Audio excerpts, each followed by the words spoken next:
تو سر جب آپ نے مطلب پارٹی چھوڑی ایم کی ایم تو میں نے آپ کی وہ پریس کانفرنس دیکھی تھی جس میں آپ رو رہے تھے، باقاعدہ آپ نے اس کے بعد پریس کانفرنس کی. تو میں نے آج تک کوئی لیڈر ایسا نہیں دیکھا کہ جو باقاعدہ رو رہا ہو، اس کی آنکھوں سے آنسو نکل رہے ہوں. اور میں یہ سمجھتا ہوں یہ وہی بندہ ہو سکتا ہے جو بالکل سچا ہو، جو من کا کھرا ہو، اور جو چاہتا ہے کہ میں جتنی بھی اگر چلو پیچھے غلطیاں ہوئی ہیں وہ سب کی وہ آگے سے تلافی کرنا چاہتا ہے. میرا جو سوال ہے وہ آپ سے وہ یہ ہے کہ آپ نے اتنی دیر دیکھا برائی کو، آپ اس میں رہے، تو آپ کا شروع سے ہی مطلب پہلے آپ نے اس پہ فیصلہ نہیں لیا کہ میں اس کو چھوڑ دوں، میں کوئی اچھا کام ہے اس سائڈ پہ آ جاؤں؟ آپ کا یہ یکدم ٹرن تھا کہ آپ نے کافی دیر سے اس چیز کو نوٹ کر رہے تھے؟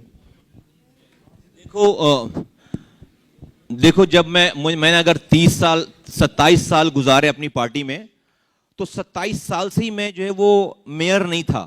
27 سال سے میں ایم کیو ایم کی رابطہ کمیٹی کا ممبر نہیں تھا.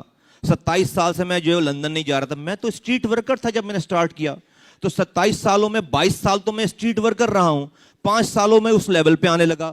تو میں بالکل شائے اوے نہیں کروں گا. نہیں بھائی، میں اس کاز کو، اس کو الطاف حسین صاحب کو، اس ایم کیو ایم کو مسیحا سمجھتا تھا اپنی پارٹی کا. جبھی تو اپنی جان دینے کے لیے تیار تھے، جبھی تو سنسیئرٹی کے ساتھ لگے ہوئے تھے. میں یہ نہیں کہوں گا کہ ہم نے بالکل نہیں، ہم مسیحا سمجھتے. جب لوگ کہتے تھے ہم کہتے نہیں، الزام ہے، ساری چیزیں ہیں. وہ تو جب ہم اس لیول پہ گئے کہ جہاں پر ہمارا آنا جانا شروع ہوا، پھر میں نے ابھی واقعہ بتایا 2010 ڈاکٹر عمران فاروق کے مرڈر کے بعد جب اسکاٹلینڈ یارڈ یہ چیزیں لے جاتی ہے، اور جب بالکل ہارسز ماؤتھ سے ساری چیزیں ریویل ہوتی ہیں، دین آئی ہیڈ نو چوائس. اچھا، اس میں بھی کوئی دنیا کو تو نہیں پتا تھی یہ بات کہ مجھے کیا پتا ہے، یہ تو مجھے ہی پتا تھی یہ بات. کسی نے آ کر مظاہرہ، تو آج بھی تو لوگ لگے ہوئے ہیں نا، ہمارے بعد بھی لوگ لگے ہوئے ہیں، ان سب کو ہم لوگ، مجھ سے زیادہ چیزیں پتہ ہیں.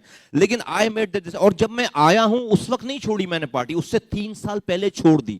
اور جانے سے پہلے 3-4 سالوں تک ہم نے اس میں، چونکہ میں اس لیول پہ تھا کہ ہم نے اس پارٹی میں بہت کوشش کی کہ یہاں پر سینس پریویل کرے.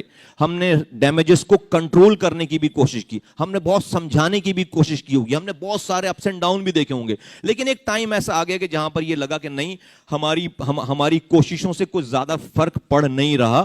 اس کے بعد پھر یہ ڈیسائیڈ کیا کہ نہیں، اب اگر اس میں ساتھ جڑے رہے تو ہم بھی ساتھ گناہگار کہلائیں گے ساری چیزوں پہ. جب یہ والا کام کیا، آپ نے ایک بات کی تھی کہ جی کون سی پاور ہے پیچھے، آپ نے سوال کہ بھئی لوگ تو مارے جاتے ہیں، ہمارے ساتھ کون سی پاور ہے.